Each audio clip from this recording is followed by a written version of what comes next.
I'm Frank Jackson in Kenosha, Wisconsin, where another police shooting took place.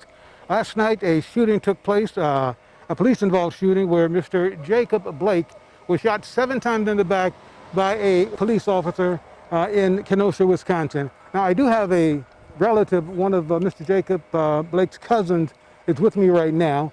And for the record, for accuracy, would you mind giving us first your name? My name is Karla Patterson. Karla, first of all, I'm going to I have to tell you, I'm very, very saddened that this happened. I feel sorry for your family and for what they're going through. Usually when I show up at the scene, whether it be in Mobile, Alabama, or Minnesota, or Baton Rouge, or Missouri, usually when I show up, someone died.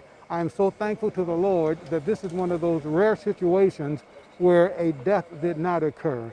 And shot 7 times in the back, you have to know that God was with him. And he definitely was. Yes. Can you tell us what happened? There's so many sketchy stories all over the internet and all over the news stations. They're very sketchy stories. Can you give us some fill in the blank for us? Okay, I wasn't here to know the story. This young lady reached out to me, and she knows more of the story because she was here when it took place. Okay. Jessica? I don't know. I'm sorry. I'm just here to support and make sure that my cousin's name is heard and he get justice for And this. You traveled in from Chicago. And I traveled from Chicago here. And your name, can you give us your first and last name? Jessica Morris. Jessica Morris. Jessica, now were you a witness to what happened? Did you hear about it? I heard about it. I was actually at work. Okay. I had hours to go on my shift. I watched the video. When I listened to it, watched the video in sound, I felt like they was hitting me. It was just sad. I don't even know her, but she is one of ours. She added me on Facebook because we connected like that because I was sharing her cousin. My auntie actually lives down that street, so we had this whole block knocked off and everything. That's ridiculous. They didn't have to do that to him at all. It's ridiculous. Now, the shooting took place exactly where? Right here. Okay. Right here. In front of this set of row houses. Apartments right here. Okay. And so, as you know, because like I said to your friend, there's so many sketchy stories all over the internet, and I mean it's just hard to figure out. It's ridiculous. Yeah. So what really happened, as you heard it? So from what I heard, he was breaking up a fight, and he called the police to disperse the fight. So when the police got here, his job is done because he's trying to break up the fight. So when the police get here, instead of them focusing on the females that were fighting, they trying to take him for whatever reason. So he was slowly walking to his car, as we seen in the video, trying to go to his car, and his kids were in the car. Y'all shot this man 8 times when y'all was holding his shirt while his babies were in the car, where there's other kids all down his block. Everybody knows, this is 28th and Kenosha, there's always kids. They didn't care about nobody.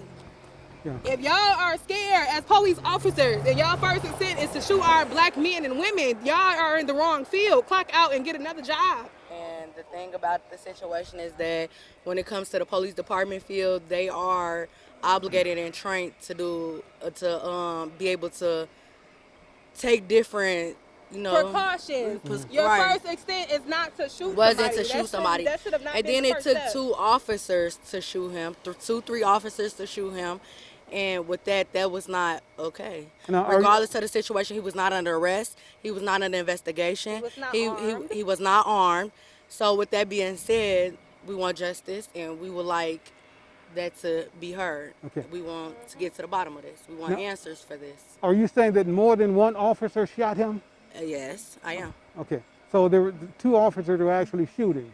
Exactly. Okay. Behind him, grabbing him by his shirt. Yes. And was shooting him in his back. At close range. At close range. Yeah. This is close. This is close. This is close, and this is how close they were. Yes. Can you turn around, please? They held him by his shirt Yes. like this as they were shooting him. Yes. Why? Yes. Why? Yes. Where was his weapon? No weapon. He There wasn't was no reaching for weapons nothing. found. His kids was in a car, and he was shot 7 times, and his kids were there.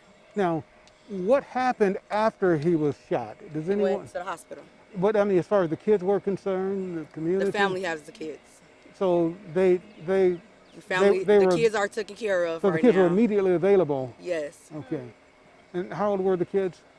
I don't know the ages at this moment. Okay. I apologize about that information. Okay. Well, just so you know, we are here representing Americans Resisting Minority and Ethnic Discrimination, which is called ARMED, and also Nexus Services out of Virginia. And one of the things that we're going to want to do is offer to every one of the kids of Mr. Blake, every one of his kids, we want to offer them a scholarship. Okay. And so we want to take a lemon and turn it into lemonade. Amen. Once we would like for something good to come out of this. If he needs further legal assistance, we know that he has legal representation, but if he needs additional legal support at no cost to him, we also would want to offer that. And so, that's one of the things. If you know of anyone who's in the same situation that's been shot or beaten by police in Kenosha, we also would like to track some of those people down and offer them the same support. We would like to take this incident and just turn it into a positive thing for all of Kenosha. They're supposed to be out here to protect us, not hurt us. That's what the police department is for, safety. Yes. We're supposed to be able to count on them when we feel at fear and harm. Yes, yes. Now, when they came to the scene, he called the police. When they arrived, what did they actually do? From what I've seen in the video, he was walking away. He's the one who called the police because he was breaking up a female fight. So as the police come here, as their job is to protect and serve, he's done. He's walking in his car to trying to get to his kids to go home. Now, the females who were fighting, who were they? I'm not sure. Okay, were they relatives of his? No, we don't know the females. Okay, and they were outside fighting? Yes. Okay, and well, it's very nice of him to stop and try to. So far, what I hear from the media is that he had asked them to be able to check on his kids, and that he was also asked to get an identification because he was driving, and he was supposed to be on his way to check up on his kids and to get his identification, and that's when they targeted him. Okay, that's very sad. Well, is there anything else before we end this interview? We ask that the media stop spreading rumors about him being gone because he's still here by the grace of God. And we would like a lot of prayers for recovery and to get justice. And I appreciate you clearing that up. Thanks so much. We appreciate the interview as well. Thank God bless you all. So you just heard two young people who were interviewed just now. One is a cousin to Mr. Jacob Blake, who was shot by Kenosha police officers right here yesterday. As a matter of fact, a little bit to my right behind me is where the shooting took place. Mr. Blake was shot in front of his children. Unfortunately, they witnessed him being shot, but fortunately, he did not die. He's in stable condition in Milwaukee in the hospital right now. He was airlifted to Milwaukee, and he's now, according to his cousin, in stable condition.